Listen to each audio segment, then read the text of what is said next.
Okay, let's start with it. What do we have? Oh yeah, it's a podcast about the Argentinian people, I think, my Argentina team. Well, there you have it. It's our national anthem in a sort of a popular music style. It's called cumbia, cumbia. It's not like reggaeton, really. It's a bit ancient, like this.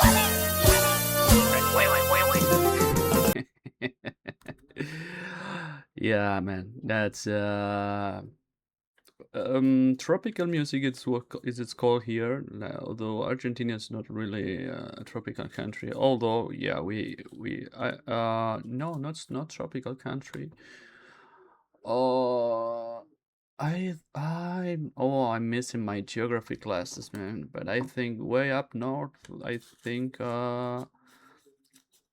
we have um a tropic, but way up north. And oh god, I can't believe it. I forgot that. I well, tropic in Argentina. Uh, Tropic of Capricorn. Yeah, I was, but that's just crosses all over Argentina, but way up north, like almost is touching it. In the northern border. I wasn't so sure. I wasn't so sure, but this is well. Anyway, we have this tropical music. It's called so tropical music, also known and best known here as cumbia. Popular music, like showing our Latin American roots there. But that's not the topic. Although I find this kind of music always, I find it very funny, so to speak. It has different sorts of like more obscene, more hilarious ones, and there's some serious cumbia, you might call it.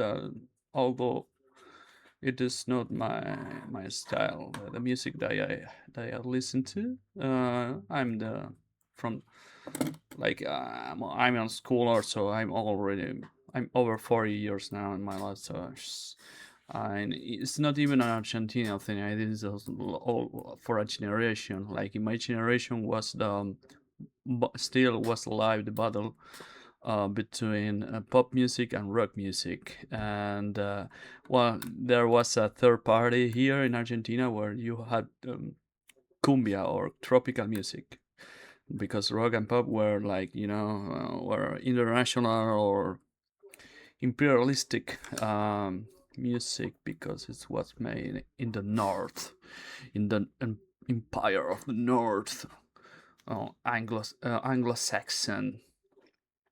So well, but okay, I always so if you were a rocker back in the 80s, 90s, or early 2000, um, if you were a rocker, you had to fight the people who listen pop music and people who listen to cumbia, and very rarely you will have the community between them. So, but that is not the topic of today. The thing I was thinking about was something that touched me so much, because as you can see, like it's not innocent, and not innocent is the word, but it's not so ingenuous, the background image that I put here into this video, because it's the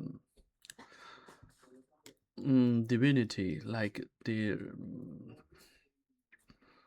angels, demons, and sort of mythological thing that carries to being born in a certain country. So I always thought it's something that I always thought about this a lot, because there's this thing called identity, national identity. And what is that? like I always ask that question because suddenly you have like different types of nationalism right now, because you have far right wing nationalisms, which are probably the more traditional ones that in every society, more the others more newer, from the left wing, and you don't really understand because if you want to be lefty, it's some you're kind of international dude, like you're you're carrying the flag of internationalism. So when you're kind of leftist and you say that you are worrying for your national identity, it's they tend to be more pacifist maybe, and they try to be more intellectual about it. And but I don't think that it's a real nerve, but some sort of instinct to just to defend your own country, which is different from a country like right outside of your borders. Like you live in a province near to Chile or to Bolivia in Argentina, and you're different because you are like 20 kilometers away from our country. uh, and this is funny because Argentina is one of the biggest countries in extension in the world. Probably it's technically number eight on in extension, but probably it's just in practical terms. Probably it's a little bit more. Um, and this thing about being born in a country means that you are have an identity, or just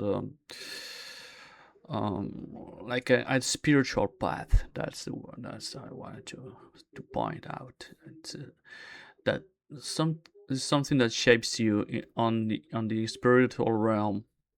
um I'm not so sure about that, um because I mean the spiritual realm should be the same for every country where you're born. It doesn't matter really. I think the spiritual realm, unless it's you have a heaven for Argentinians, heaven for Americans, North Americans, Mexicans, and Indians, and Italians, and British people, Germans, Russians, etc. I it's like you're graduating yourself from a different spiritual school. That's kind of problematic for me. Always been. Um, I cannot help but think that the souls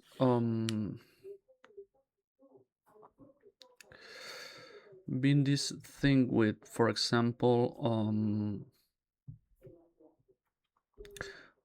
with North America, um, where I have to admit it is hard to admit because we were raised, most of Argentinians, we were raised in this belief that that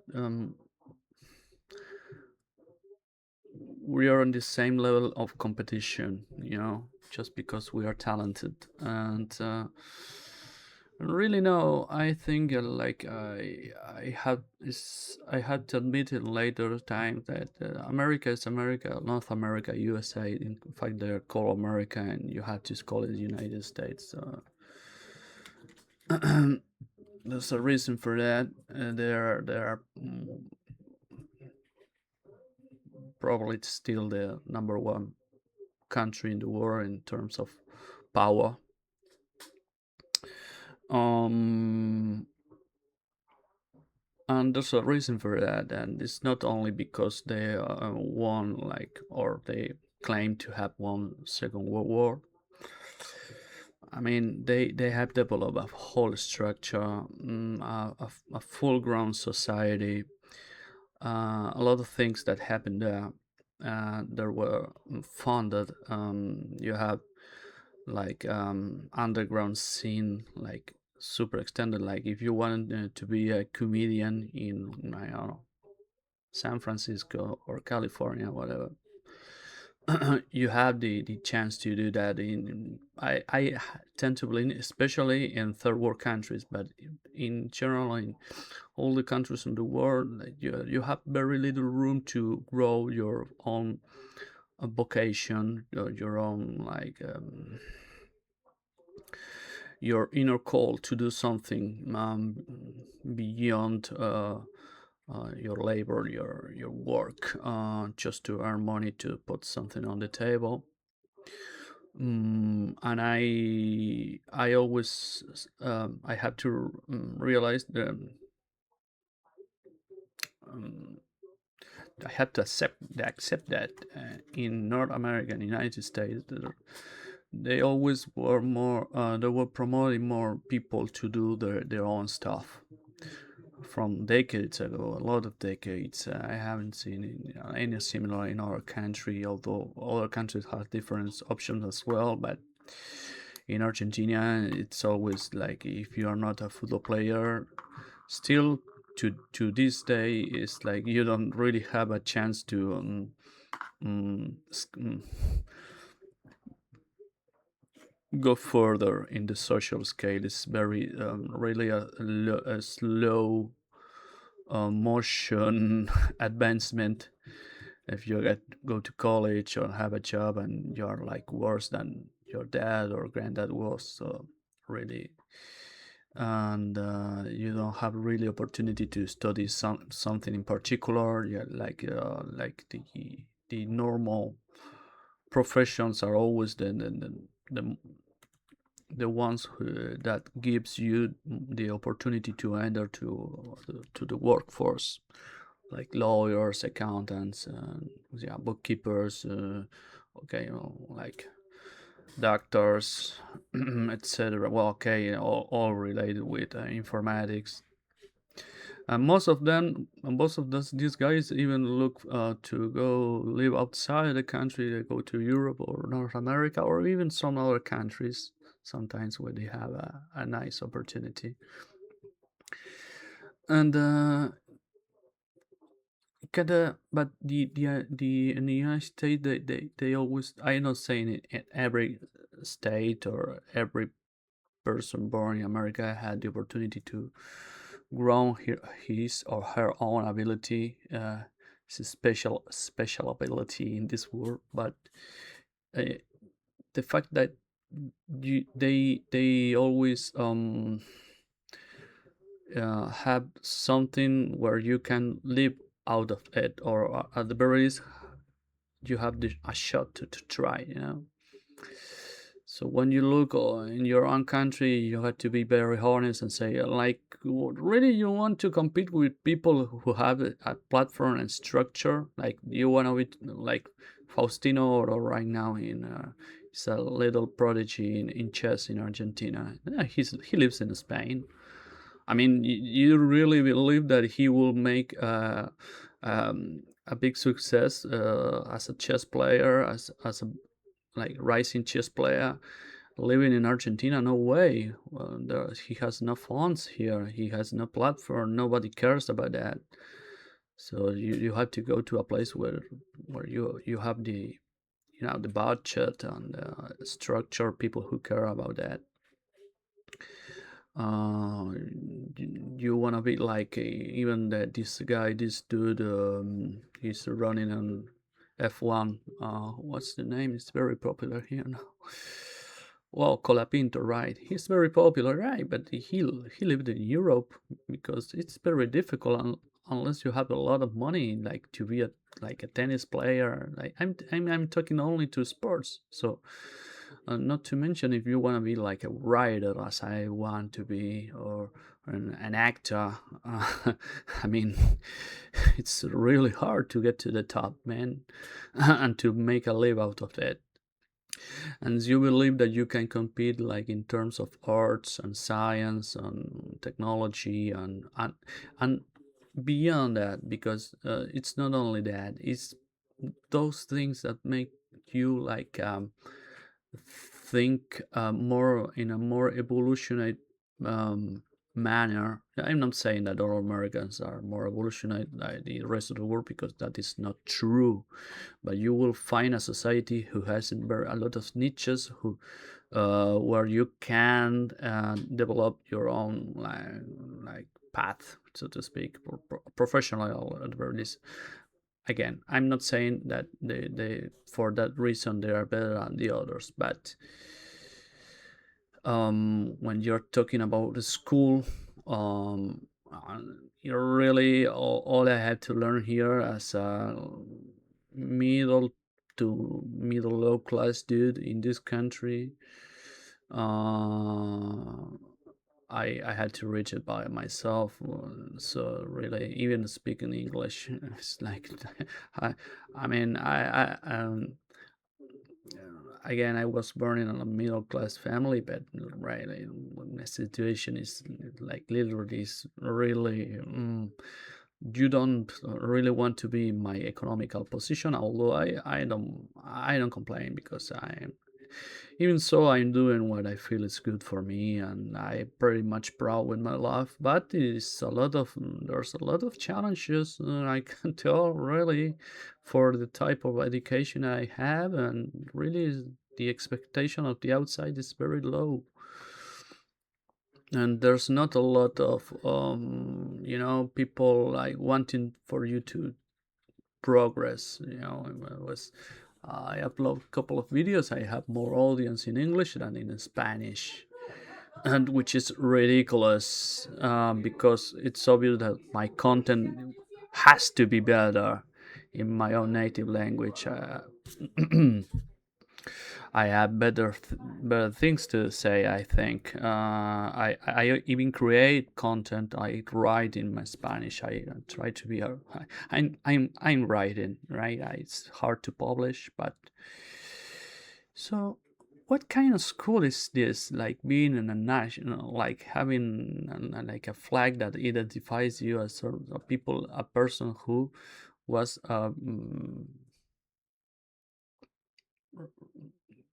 educated in a on a like sort of spiritual school that gives you an identity. So I go around the world and basically can say, "There's an Argentina. Do you think?" And yeah, no, motherfucker. It's like really, if you wanna like believe that a nationality gives you a school for living, I don't think so. I mean, in terms of what can you achieve, because I have in common with other people in my country that we experience some sort of mm, equal reality to share, or to compete, but not really that we arrive to a part of the soul and the mind which is equal. So I can find a person like in the Caribbean, in England or Germany, or I know Italy, Romania, and I can get related to them.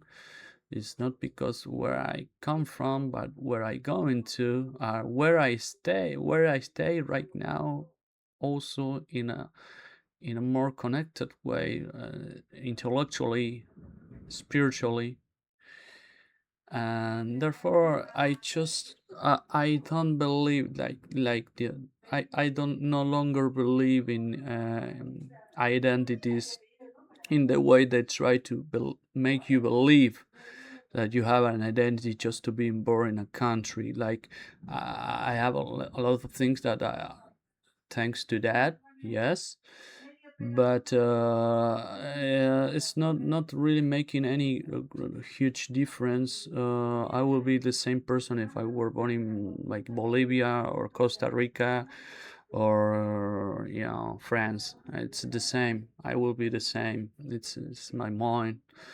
um